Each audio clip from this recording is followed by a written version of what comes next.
This is Hidden Killers with Tony Bruschi. Here now, Tony Bruschi. Welcome back as we continue to dig into the jailhouse calls of Stephan Stearns and his parents. Stephan, of course, charged with the murder of Madeline Soto and also child exploitation for many, many, many years of sexual abuse of the girl that he was entrusted to look after from his girlfriend, Jen Soto. She's a whole other ball of wrong. In this next call, it opens with rage, not from Stephan, but from his parents. They're starting to react to online chatter, allegations, rumors, and what they perceive as betrayals from people they once trusted. The idea that former friends are coming forward with disturbing claims sends his father into defensive mode. But Stephan, he's focused more on reputation management than truth. As all narcissists are, it's all about controlling the narrative, and he's trying his damnedest with the last two people on earth that may give a crap about him. His calmness here is striking, almost calculated. Listen closely to how his parents try to protect him from the narrative that's building online. And ask yourself whether that protection is also about protecting themselves from a much darker truth. While you're listening, let me know what you think in the comments. Be sure to press subscribe. Let's take a listen. Hey, I'm back. Yay. So, I spent the last 15 minutes thinking about these yahoos. They aren't worth the time. Can't believe that. Just Well, all that's true. all of them that they would try to do this crap. You know, these are the same ones that came to you for help and were always saying what a good friend you were, and you would keep all their secrets for them and stuff. But yet they don't have any secrets of yours. They'll make them up just so that they can make themselves sound big on YouTube. You know. Yep. It's a sad situation when people are that desperate for attention. Yep. Especially when Sir Lancelot was the one going to community college to learn how to be a computer programmer, and he's the only one who could have set up a network if there ever was one, so forget that. That's bullshit. I'm You sure know, he did it if anybody did it. paid for information and decided he would make some stuff up and get paid on my account. Yep. Whoever paid him ought to get a refund because he fleeced them. They don't care. Do you know how much money they made off of it? To have all this purulent information on you, to have people click on. These people are vultures. They're worse than that. Oh, yeah. Because they don't wait till you're dead to feed on you. Yeah. Well. Anyway, how are you doing? Well, you know, I'm hanging in there. Keeping up as best as I can. Did a little bit of exercise today. Good. Push-ups, crunches, squats, leg lifts, whatever. Whatever you can do. Well, see if you can ask somebody about the book order and see, I don't know how long it takes to have these items delivered, but I don't know. We haven't gotten any indications that they've been returned, so they're in the system, so I don't know how long it takes for you to get them. Yeah, I haven't gotten any indication that they've been returned either, so still waiting to hear on that. But, been praying a lot. Good. And, He hears you. God hears your prayers. We've been praying for deliverance as well, but I don't know. Well, Proverbs shows you how to live. Romans shows you how God forgives. So those are the two I would look at. I've been praying to him to deliver me from all this and give me a chance to get my life back on track, but there might be some kind of slim chance, but I don't want to talk about it. I don't want to jinx anything or get anybody's hopes up. But I'm going to try. Worth a try anyway. Well, they need to get her out of the hospital where she can be interviewed by the police. They need to bring all her family in, all those bitches that was sitting there at the grandmother's house calling 911 and being ugly to 911 operators.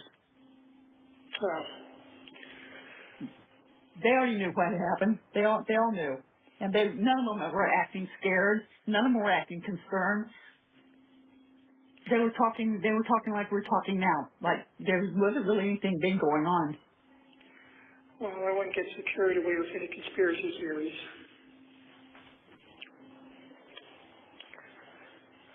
You don't have to be a conspiracy theorist to see the writing on the wall.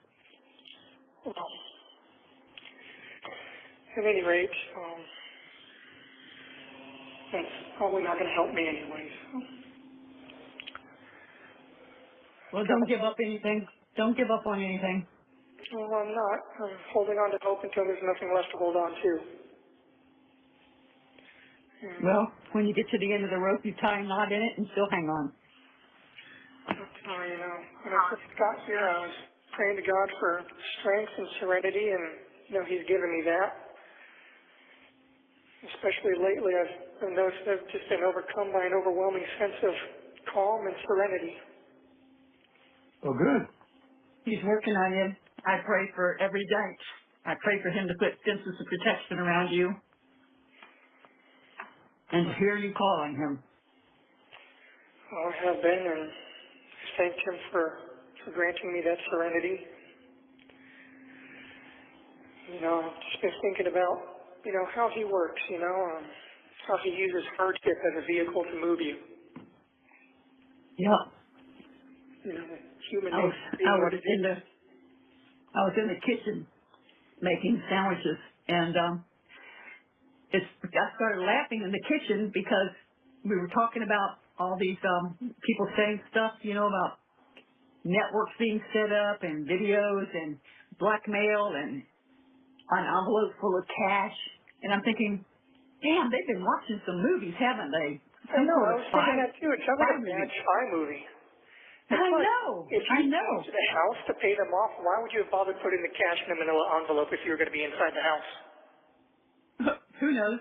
But then the other one is that I went to a restaurant and slid it across the table to them. I know. Like, what is that? Why not both payments at the house? Wouldn't that have made more sense? Well, none of it makes sense, and I keep telling Chris, I said, why can't I just offer to go take a lie detector test and put all this to bed? But And if you're going to bring a large amount of cash, why would you take it out of the bank envelope to put it into a big manila envelope just to take it inside to a house and hand it to somebody? Why would I give it to those wads of bubble gum anyway? They have the mental capacity of a 2-year-old. He was a terrible liar anyway. He lied about big things. He lied about little things. He lied to women all the time. He lied just to, make himself seem cooler or maybe gain more acceptance. But he just lied. He was one of those people that lied for no reason. It's like, buddy, you don't have to lie. Like, we already lied to you. You're already our friend. There's no need to lie or build yourself up, Because they're a habitual liar, and it's hard when you're a liar to keep the truth straight because you change it every time you tell somebody something. I don't know. I just used to laugh it off and dismiss it. But... Yeah, well, it's weird. Just some weird. They're so weird. I don't know. Whatever. He was probably counting his money, walking away laughing, saying, "Thank you, Stephan." Yeah, probably. These people they don't have a moral compass. They have no conscience. They have nothing redeeming about them. I'm sure God can find something, but he's going to have to dig. And I don't think they're looking to him for anything anyway. So they definitely didn't have any honor or integrity. It's one of the reasons I ended up cutting them out of my life. No. Took me too long to do it. back to what I was saying, I was thinking about, how God uses hardship as a vehicle to move people. Right. And human nature being what it is, even if we're not where we're supposed to be in life, we'll stay there if we're comfortable enough. We Yeah. won't make any changes, and so God uses hardship as motivation and a vehicle to move us to where we need to be in life. You know what he did with me and Dinky? Yeah. I remember standing in that pasture over his body, flipping God off and telling him how much I hated him, but that was the reason that I got saved. Because I lost Dinky. Well, all this happened and, passed away, and that immediately brought me back to God. That was the first thing I did, was begged God to take me and spare her. And Well, everybody who loves somebody will do that. So I haven't stopped praying. No. And I No, told if you God, love somebody, you would rather take their pain than have them have it. Yeah. I would have died for her. But, I've told God, I said, I see what you did. You immediately brought me back to you, and that I had strayed for a long time, and, message received. My eyes are open. I just wish it didn't have such a high price attached to it. And it's just, I don't know. Sometimes you have to look at why it was taken, and it was her time.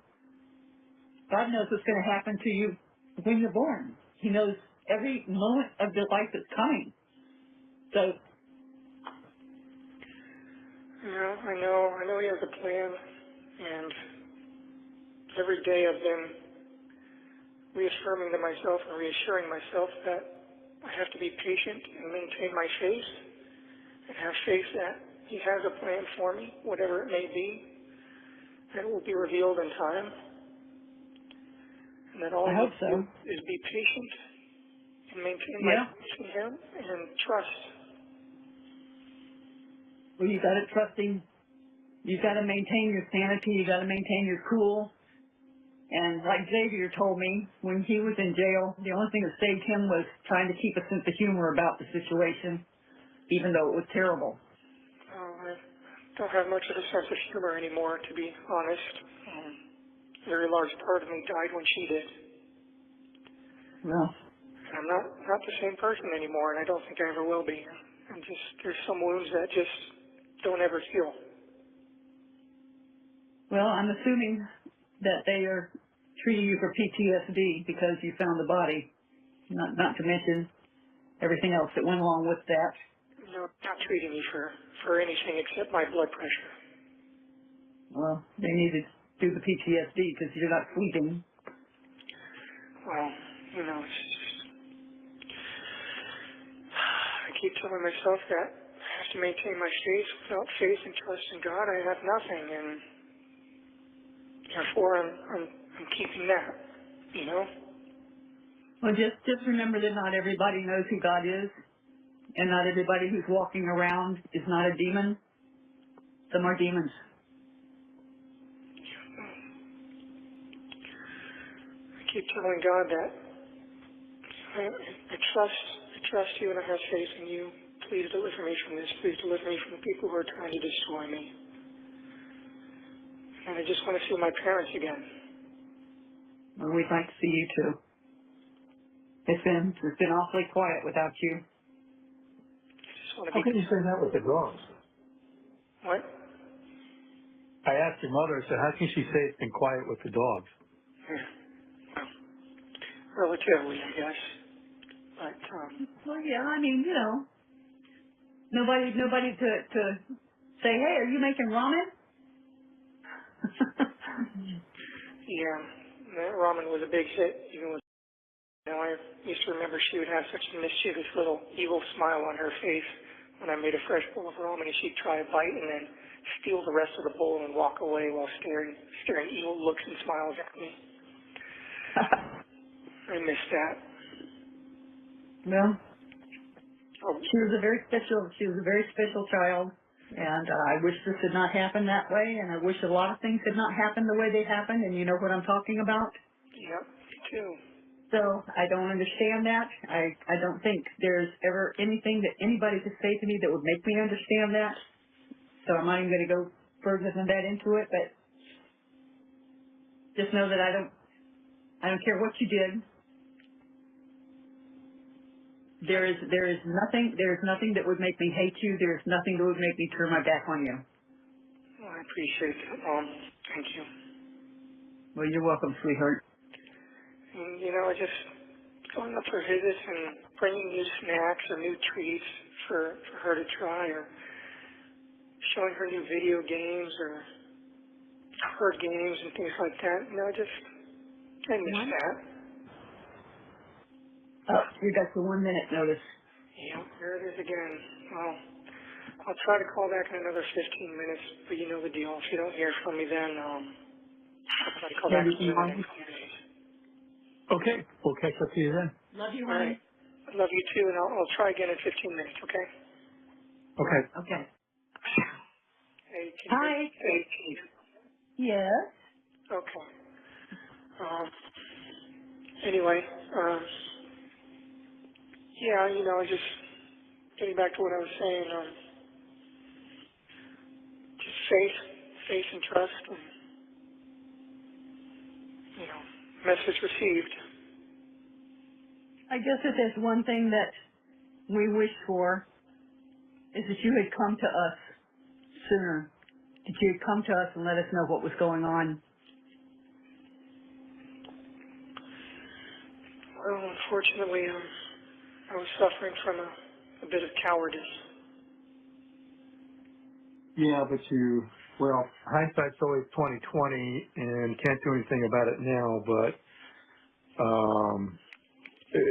you know, this thing It's bigger because of it. it's a bigger problem because of that, and again, not sure what would be any.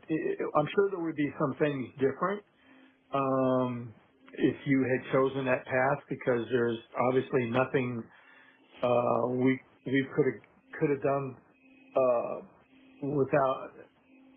Well, there's nothing we could have done. I mean, there was only one choice, but you know, we could have talked our way through this.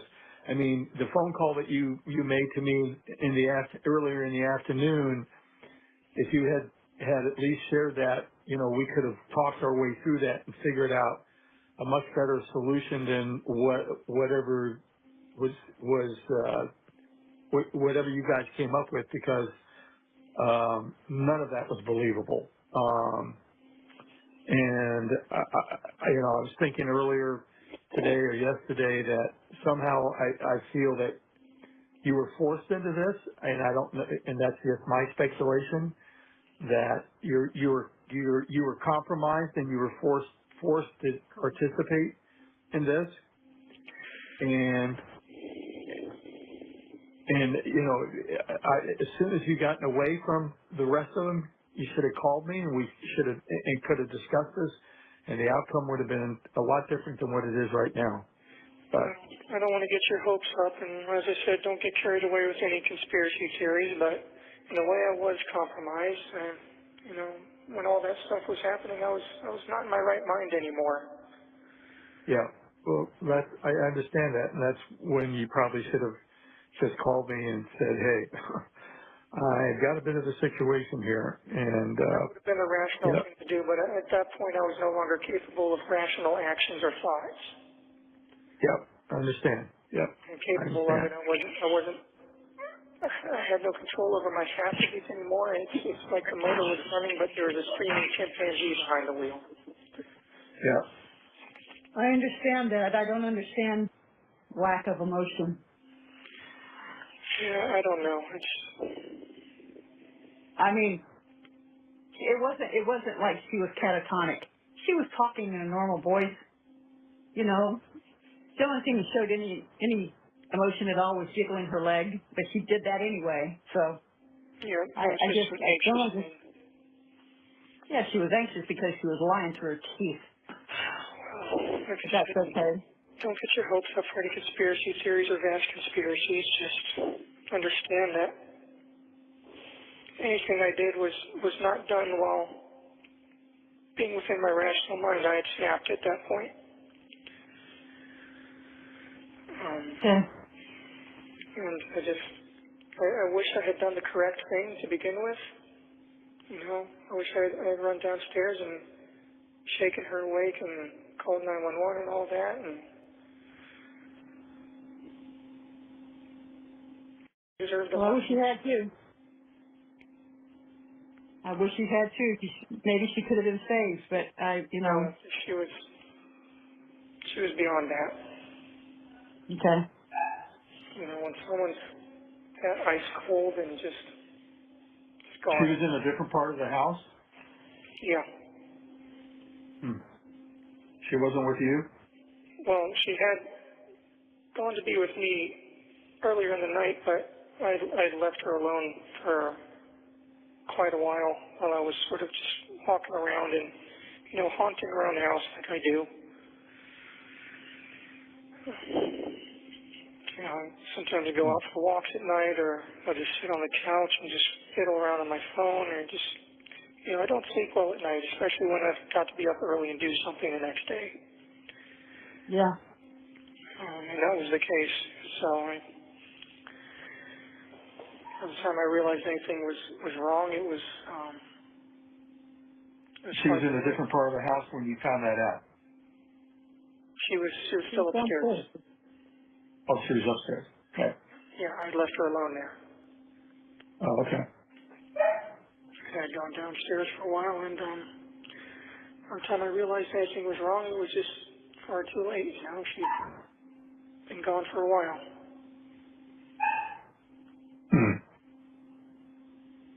Yeah. Okay. Just, you know, just seeing her pale face and blue lips and how ice cold she was, and it's created. That's going to stay with you.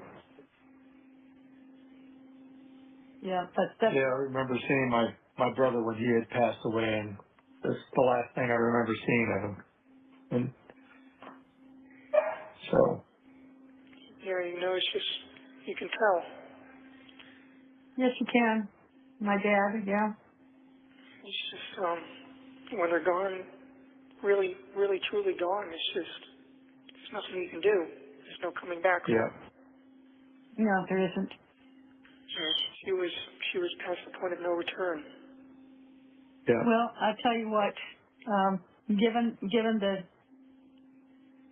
the crazies of the grandmom and already starting to call her a Gordo, she would have been the next one on the list for gastric bypass. But I just think, you know, maybe God just delivered her out of a place that was going to become really bad for her.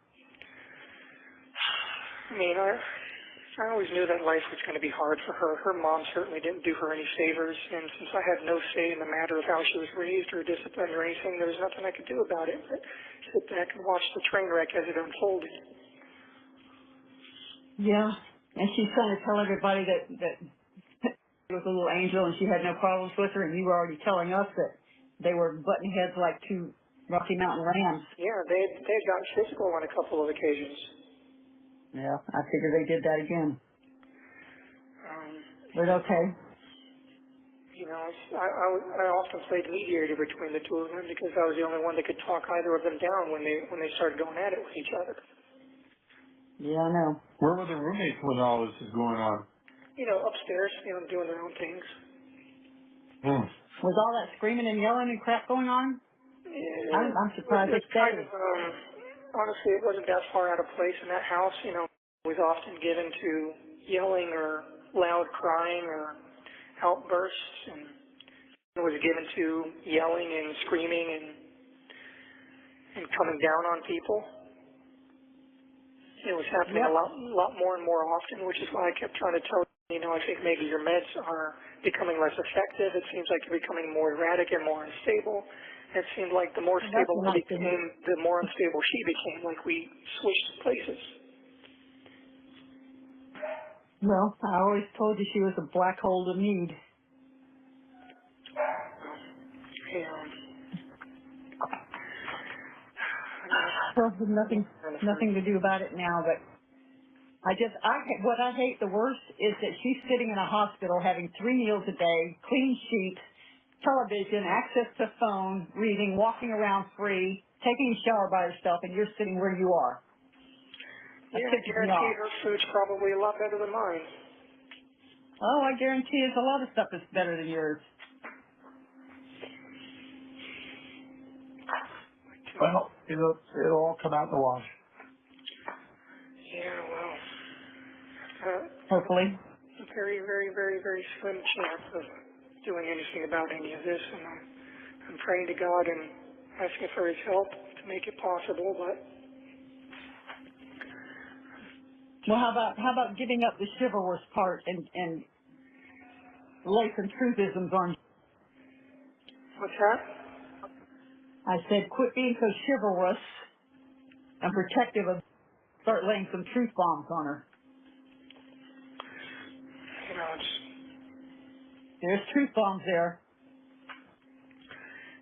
maybe none as groundbreaking or bombastic as you might hope for, but there are some truths there, some ugly truths and some not so pretty truths, but I guess I reacted to everything the way I did because I wanted to shield her. I wanted to keep her from getting any blowback from him, but You shouldn't have. You shouldn't have, because that left them only one person to lay everything on. That was you. yep. And I should have just done the correct thing from the get-go and let the chips fall where they may. But I couldn't stand the idea of losing them both horribly like that. And I lost them both anyway, so it was pointless.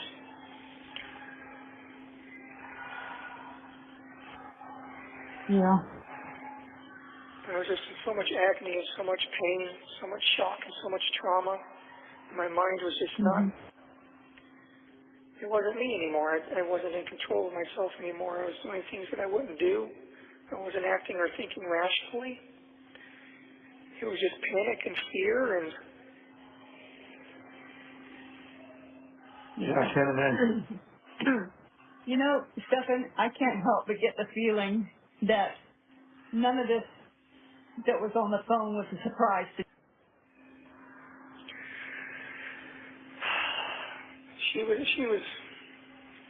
She was aware that I had certain feelings towards me.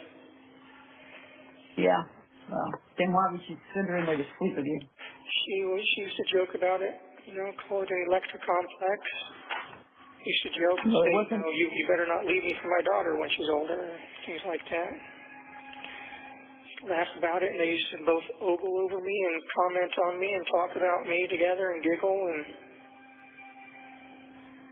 talk about how nice I looked, and it was not an appropriate situation. No, it wasn't. And, I always had an issue with boundaries. She never respected any boundaries that I tried to set. We got in arguments on more than one occasion about the sleeping arrangements, so I, would beg her, please make her go sleep in her own room, and she said, no, it's easier this way for me to wake her up when she's near me, and, it's like we didn't have any privacy, and, just didn't have any space to ourselves, and she would suggest, well, maybe you should go sleep in bed instead, and it's like, it's like a twin bed, and I'm, 6+ feet, and no, why would I want to do that instead of sleeping in our king-size bed, I should have broken up with her a long time ago and just distanced myself. Oh, hell yeah. Oh, hell yeah. Should have, would have, could have. Hindsight's always 20/20. Yeah, it seems to be my superpower. Useless superpower. Captain Hindsight. Well, you certainly didn't appreciate it when I told you that. No, I certainly didn't. Typical, kid trying to make their own way or have their own ideas and realizing only too late, how valuable their parents' advice really was. Yep. Well, this is a shit show that rivals a pigsty. Yeah, this is not something that you recover from. None of us will ever recover from this. Ever. 1 minute remaining. It's not recoverable. Okay, you got your 1 minute warning, and they're probably not going to give you a fourth run at this. Yeah, someone's screaming in the background right now, too. Okay, honey, I hear them. So, you going to try to call back tomorrow? Yeah, I'll see if I can call back in the next couple of days. I've probably got about $18, $19 left on the phone account, and I've got like 17 cents left in the commissary account. We'll try to do something about that. Okay. When do you need to have the commissary replenished? What? When do you need to have the commissary replenished? Whenever you're able to, I guess. I did get a pad of paper, though. Nice. You think of what? He got a pad of paper. Oh, okay. I love you guys, and I'll talk to you in the next couple of days. All right. Okay, we love you too, honey. Bye. Bye. What'd you think of that one? Leave your thoughts in the comments on YouTube. And if you're listening to us on our podcast platform, you can leave a comment there. We'd love to hear it. Or hop on over to our YouTube channel, Hidden Killers with Tony Bruschi, and join in our conversation there.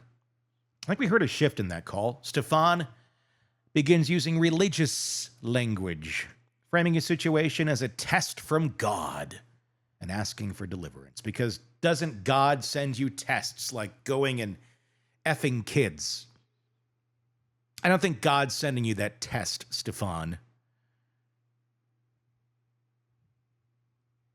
And there's no passing or failing such a test. It's just fail.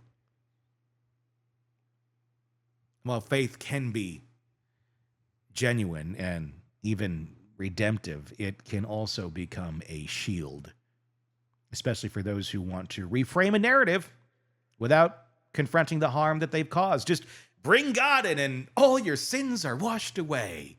You can F kids all day and God will forgive you, right? That's what he is liking to cling to, and I think his parents trying to navigate that. His parents, though still sympathetic, I think are beginning to ask more direct questions, but in Stephan's responses, he stays very vague, spiritual, and slippery. It's a disturbing mix of theology and denial, and it leaves more questions than answers. What are your thoughts? Leave it in the comments on YouTube. Be sure to press subscribe wherever you are downloading podcasts, or if you're watching us there on YouTube, press subscribe, hit the bell. And like I said, leave us your thoughts in the comments. I'm Tony Bruschi. Stay with us. Want more on this case and others? Then press subscribe now and don't miss a moment of true crime coverage from Tony Bruschi and the Hidden Killers podcast.